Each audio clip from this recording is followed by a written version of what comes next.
On a parlé de la parole, la bonne sémence. C'est parce que sa parole est importante et cette même parole, par la foi, peut produire dans notre vie. Et Dieu parle par plusieurs manières. Par sa parole, quand il lit, il te donne ce qu'on appelle le rhéma, la révélation personnelle. Le même message qui est sorti ouvre une porte, s'adresse directement à toi et ton voisin par lui. La même Bible. Et par les prophéties, par beaucoup de choses. Et c'est lui qui dirige les choses. Mais aujourd'hui, nous allons voir dans le psaume 108, c'est là que je vais m'appuyer et nous allons prier. À partir du verset 13. Bon, plutôt 12. N'est-ce pas toi, ô Dieu, qui nous a repoussés, qui ne sortent plus, ô Dieu, avec nos armées? Donne-nous du secours contre la détresse. Le secours de l'homme n'est que vanité.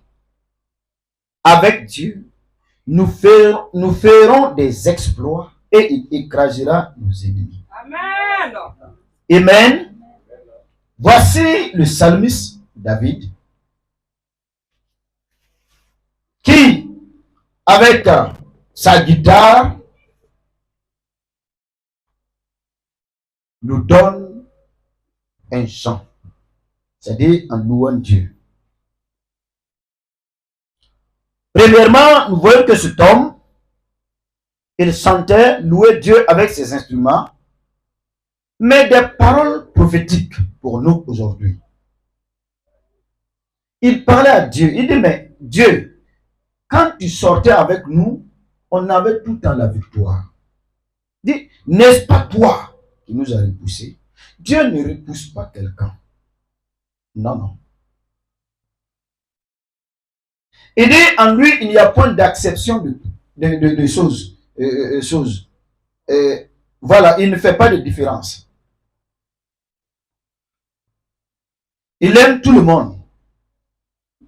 Mais l'homme, ou bien nous-mêmes, par notre comportement, le péché peut amener Dieu, comme il a dit dans Ésaïe, ma main n'est pas courte pour vous sauver. Mais vos péchés forment ou bien deviennent comme un muraille qui m'empêche de vous atteindre, de vous sauver. C'est pourquoi, quand il a remarqué qu'il y a eu un temps où la victoire que le peuple espère et l'abondance que le peuple devait avoir, il a vu qu'il n'y a pas ces choses, il sait qu'il y a quelque chose qui ne va pas. Il pose la question, il dit, mais toutes les fois que tu sors avec nous au combat, nous on est vainqueurs. Mais quand nous avons vu le silence, quand nous avons remarqué dans notre vie que ta présence ne se signale pas, à chaque fois nous sommes dans des défaites. Je voudrais que nous puissions prier aujourd'hui, selon sa direction, pour qu'il vienne dans ta vie personnellement. Tu dois voir la main de Dieu agir à tout moment dans ta vie. Qu'est-ce qui arrive? Tes yeux naturels ne voient pas.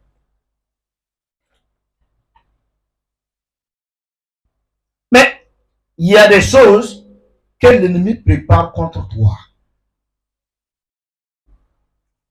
Et tes yeux naturels ne voient pas. C'est pourquoi nous voulons demander à Dieu d'étendre sa main. Il dit, mais donne-nous des secours. Le secours, car le secours de l'homme n'est que vanité. L'homme ne peut venir à ton secours. Personne. Personne. Les situations dans lesquelles tu traverses, ou bien que l'Église traverse, si vous voulez même ce que le monde traverse, aucun homme ne peut venir au secours de l'autre. Personne. C'est pourquoi il reconnaît que face à ces épreuves-là, face à ces situations de tristesse et autres, lui, il ne peut espérer sur l'homme. Il espère sur Dieu. Mais comment nous allons amener Dieu à venir ou bien à agir pour nous? C'est si nous nous approchons de lui. Jacques 4 nous dit, il dit ceci, approchez-vous donc de Dieu et il s'approchera de vous. Si nous refusons de nous approcher de Dieu, alors Dieu ne pourra pas s'approcher de nous. Jacques 4, le verset 5. Il dit, croyez-vous que l'Écriture parle en vain? C'est avec jalousie que Dieu chérit l'Esprit qu'il a fait habiter en vous. Il accorde au contraire une grâce plus excellente. C'est pourquoi l'Écriture dit, Dieu résiste aux orgueilleux, mais il fait grâce aux humbles. Verset 7. Soumettez-vous donc à Dieu, résistez au diable et il fuira loin de vous. Ça veut dire que l'ennemi a des projets planifiés. C'est pourquoi Dieu nous dit, stop. Vous allez combattre, vous allez m'amener à agir maintenant pour vous. Il y a une guerre, pas une guerre naturelle. Il y a un combat que vous ne voyez pas. Le monde des ténèbres, le monde de Satan, alors se met en place pour venir peut-être vers toi afin de détruire beaucoup de choses. La Bible dit quand il vient, c'est pour détruire.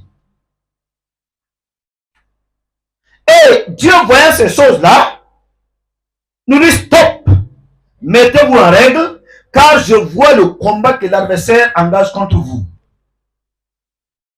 Donc aujourd'hui, avant que nous puissions prier, intercéder, il faut que tu mettes ta vie en règle.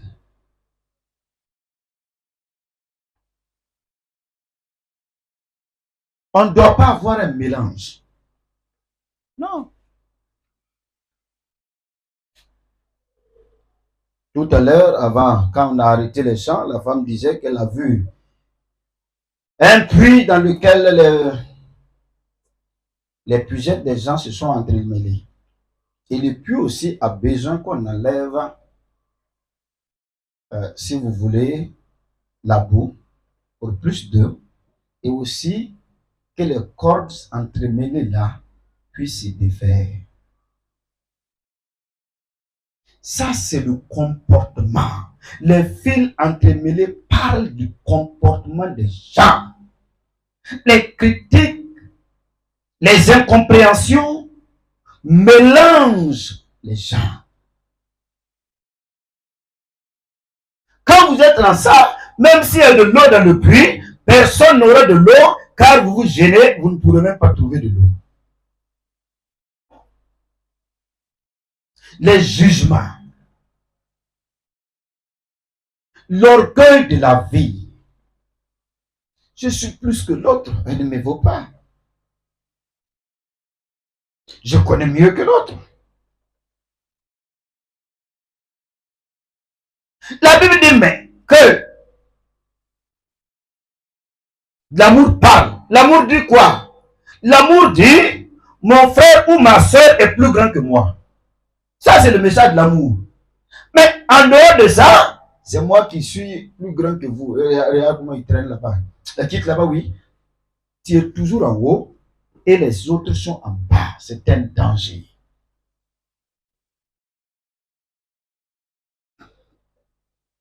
Et s'il y a ça, la bénédiction, les portes des cieux ne peuvent pas bien s'ouvrir. Vous ne pourrez pas. Vous ne pourrez pas.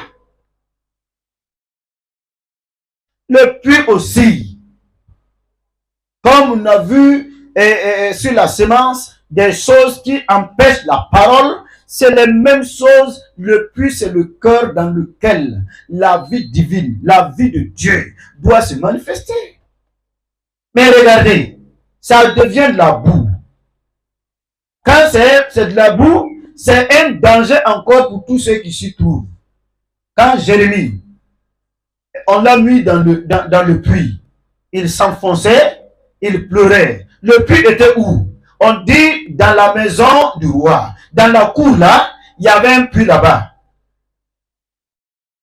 Le puits devait se servir pour le bonheur de tous. Que ce soit dans la cour du général ou du roi ou bien un puits dans le village, ça doit servir à donner la vie. Oui ou non? Mais c'est ceux qui puisent là qui doivent aussi s'occuper du puits. Dieu ne parle pas des quatre murs ou de là où nous sommes. L'union dans laquelle nous sommes là.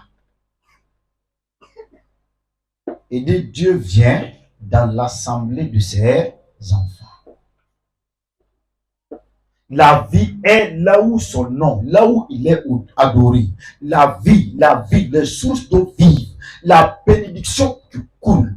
Et tout un chacun doit mettre sa main pour permettre de laisser son cœur tranquille pour que la gloire qui se trouve dans le lieu où Dieu a désigné là puisse être une bénédiction pour toi et pour l'autre. Amen. Et tu vas voir que si vous faites ça, Dieu va se présenter. Et adultère que vous êtes.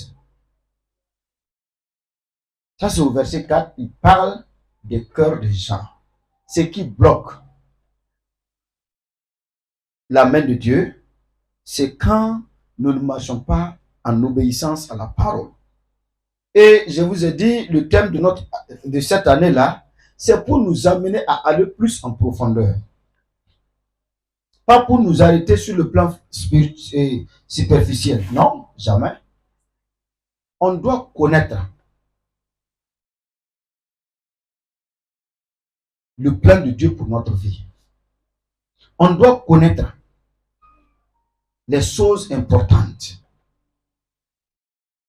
Et si nos cœurs sont transformés, il dit, quand nous allons nous soumettre maintenant à Dieu, soumettre, obéir, permettre que tout ce que Dieu dit, il n'y a pas de résistance. Une mère envoie son enfant. L'enfant dit qu'il ne va pas. Est-ce que l'enfant est soumis? Non. Dieu nous donne ses ordres. En tant que roi, il a besoin de la soumission. Nous refusons. Vous voulez quoi? Et on est pressé pour aller prier. Hein? On ne peut pas avoir des résultats. David dit, je suis dans des détresses. C'est-à-dire, j'ai des problèmes. Mais la personne qui peut m'aider là, c'est toi. Ce matin, je voudrais que nous puissions appeler Dieu. Qu'est-ce qui veut arriver? Il y a beaucoup de choses. Il y a certaines choses. Quand je n'arrive pas à discerner, je laisse Dieu m'orienter. Quand l'ennemi veut s'élever pour faire des choses, toucher une vie, on ne peut jamais être dans la tranquillité. Jacques dit qu'il rôde et il cherche qui dévorer. C'est un dévoreur. Mais on ne sait pas ce qu'il veut dévorer. Si nous ne voulons pas qu'il dévore quelqu'un, nous nous approchons de Dieu et nous implorons Dieu par la prière. Jérémie 33, il dit au verset 3, invoque-moi et je te répondrai. Il y a des temps difficiles, appelez seulement. Mais comment on va l'appeler? Si le cœur n'est pas préparé, il ne peut pas venir. Donc aujourd'hui, je ne sais pas qu'est-ce que l'ennemi est en train de préparer dans ta vie, ou bien en général dans la vie de plusieurs personnes. Vous savez bien que nous sommes dans des temps fâchés. Mais c'est Dieu seul qui va nous aider dans le combat. Amen. C'est pourquoi je voudrais qu'on prie, on intercède. Mais tu vas demander à Dieu de t'aider. Si tu étais en dehors du chemin, si ta vie n'allait pas, dis à Dieu aujourd'hui, je déchire mon cœur, pardonne-moi de tout. Et nous allons nous approcher de toi. Nous allons nous approcher de toi pour chercher ta face. Parce que si on cherche Dieu, on va le trouver. L'ennemi prépare une guerre, mais nous sommes plus que vainqueurs si Dieu est avec nous. C'est pourquoi David demandait des secours. Il dit, mais avec Dieu, nous allons faire des exploits. Et nous allons écraser nos ennemis. Nous allons les écraser. Parce que maintenant, Dieu est avec nous. Quand il n'était pas avec nous, on ne peut pas avoir la victoire. Maintenant qu'on est assuré qu'il est présent, on peut aller et il n'y a pas de problème. Amen. Donc c'est pour prier. C'est pour intercéder. Peut-être l'intercession serait pour moi, pour toi, ou bien pour tout le pays, ou bien pour d'autres personnes. Il y a des choses que tu ne peux pas saisir au juste, c'est que Dieu veut d'abord. Mais moi je sais qu'il y a un combat que les enfants de Dieu doivent se tenir à la brèche. C'est ce que je sais. Nous devons nous tenir à la brèche. Parce que le dévoreur est en train de tourner. Il tourne. Il cherche seulement une place, il cherche seulement un lieu. C'est ça que nous allons intercéder. Demander à Dieu de tendre sa main pour nous libérer. Pour nous libérer. Voici. Le message que j'avais préparé, c'était toujours pour continuer avec le royaume. Pourquoi Christ est venu et il a accepté de payer tout ce prix-là pour nous donner le royaume. Et l'important du royaume, qu'il connaît. Un roi qui est venu, on le maltraite, on l'insulte, on le fait tout. Ils n'ont pas compris sa royauté. Quel est le sens? Et c'est quel royaume? Pour que chacun de nous puisse savoir qui vous êtes réellement et commencer à aller en profondeur pour que la main de Dieu soit sur nous. Et trouvons et dit stop. Parle pas de ça. Parle-moi. Vous devriez prier aujourd'hui. Donc, c'est un message, c'est une prophétie que je suis en train de donner. Je ne suis pas en train de prêcher la parole. Je donne une prophétie. Que nous devons prier, intercéder, car l'ennemi prépare un combat. Contre qui? Je ne sais pas. Mais Dieu nous appelle déjà à nous mettre à la brèche. Que chacun prend ses armes, les armes spirituelles, afin d'invoquer Dieu, pour qu'il puisse anéantir tout ce qui est du diable. Mais comment? Lorsque nous allons nous tourner vers Dieu, nous devenons les intercesseurs. Non seulement pour notre vie, et aussi pour nos frères et sœurs, et aussi pour le monde. Tout ce dont l'adversaire cherche à dévorer.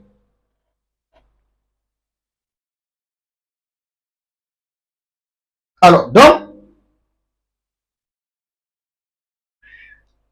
qui sont les ennemis? Les ennemis sont les opposants du royaume. Sont les opposants des plans, c'est-à-dire le plan de Dieu pour ta vie là. l'ennemi s'élève, il dit ça ne s'accomplira pas. Il veut te faire du mal, les démons, les agents du diable. Tu as compris? Et Dieu nous a donné le pouvoir de faire quoi? De chasser les démons. Il dit à tous ceux qui l'ont reçu, il les a donné le pouvoir de faire quoi? De chasser les démons. C'est les démons qui envoient tout. C'est eux qui envoient les troubles. C'est eux qui envoient les guerres. C'est eux qui envoient les maladies. C'est eux qui envoient les difficultés. C'est eux qui envoient les accidents. C'est eux qui envoient les meurtres. C'est eux qui envoient toutes ces choses. Il dit, mais il nous a donné le pouvoir de les chasser. Par son autorité, par l'autorité qu'il nous a donnée. Donc, aujourd'hui, c'est pour dire à Dieu, étends ta main, nous t'invoquons. Nous savons que le monde, l'adversaire s'est dressé maintenant contre nous. Mais Seigneur, notre secours vient de toi. Nous n'avons pas de secours ailleurs. C'est une guerre spirituelle. Vous ne voyez pas la guerre? Non. Vous ne voyez pas la guerre. Elle est spirituelle. Personne ne la voit. Le combat que l'adversaire se dresse contre ta vie, tu ne vois pas. Les flèches de l'adversaire sur ta vie, tu ne le vois pas. De manière naturelle, tu peux voir, mais il n'est pas naturel. Il est de l'autre domaine. Et si Dieu voit ça, il dit dans sa parole, il met ce qu'on appelle des sentinelles. Et il dit, le sentinelle, quand il voit l'adversaire en train de venir, que ce sentinelle-là prend une trompette et qu'il sonne. Ceux qui sont dans la ville là, il dit, ceux qui sont dans la ville là, qu'ils se lèvent vite. Si tu ne te lèves pas et l'adversaire arrive à te détruire, il dit, la personne mourra et son sang sera sur lui. Mais si la sentinelle voit et ne sonne pas la trompette, et l'épée vient tuer quelqu'un dans la ville, moi, Dieu, je lui demanderai son sang. Matin, il m'a donné ce message-là. Il y a un signal, il y a un danger. Alerte les gens. Si je n'alerte pas, et que l'ennemi met sa main sur quelqu'un, il dit le sang sera sur qui? Sur moi. Et moi aussi, je ne suis pas prêt pour prendre le sang de quelqu'un. Non, non, c'est ça, il dit au ciel, face à face. Tu ne pourras pas, il n'y a pas, sauf qu'il ne m'a pas donné. Tu ne pourras pas. Ah, papa, on t'a dit de me dire ça, puis il n'a pas dit. C'est pas chez moi. Je vais tout dire pour que ton âme soit sauvée et que ton sang ne soit pas sur mes mains. Amen. Donc, juste, alors, la prière pour dire à Dieu, nous savons que l'ennemi est en train de se lever. Il a posé des pièges. Mais Seigneur, nos yeux sont sur toi. Et ce matin, nous sommes venus t'adorer et écouter ta parole. Mais tu nous as donné ce message-là pour que nous puissions nous tenir, pour te chercher, afin que tu viennes à notre secours et que tu nous aides pour que l'adversaire ne nous touche pas ou que l'ennemi ne puisse pas accomplir ce qu'il veut accomplir, afin que nous puissions être des gens qui allons triompher et l'ennemi ne pourra pas toucher aucun d'entre nous. Le malheur n'atteindra pas. L'adversaire ne te touchera pas. Il ne touchera pas à un enfant. Il ne touchera pas à une femme. L'ennemi ne nous surprendra pas. Jamais. Amen. Donc c'est sur ça, nous allons nous arrêter. Mais avant, tu vas parler sérieusement à Dieu. Ça, je dis, je ne serai pas long. Juste, selon le message qu'il m'a donné, et le reste, nous allons prier. Parce que je ne sais pas.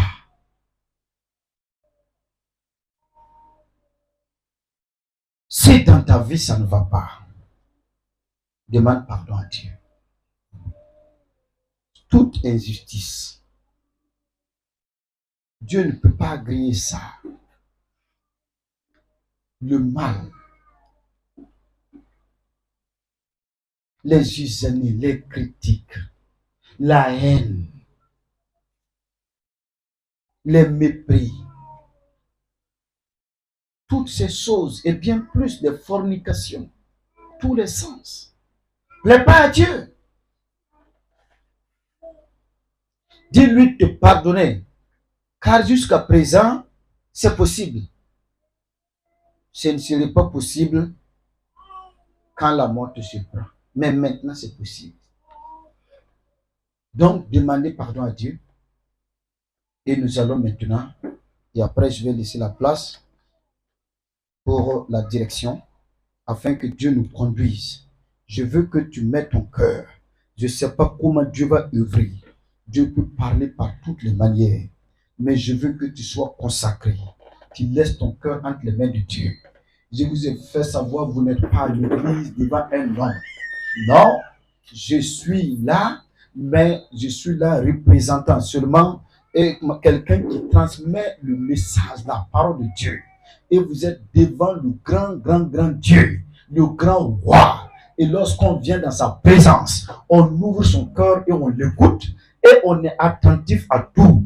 Dieu peut tout faire. Vous avez compris? Baisse ta tête. Regarde maintenant ta conduite.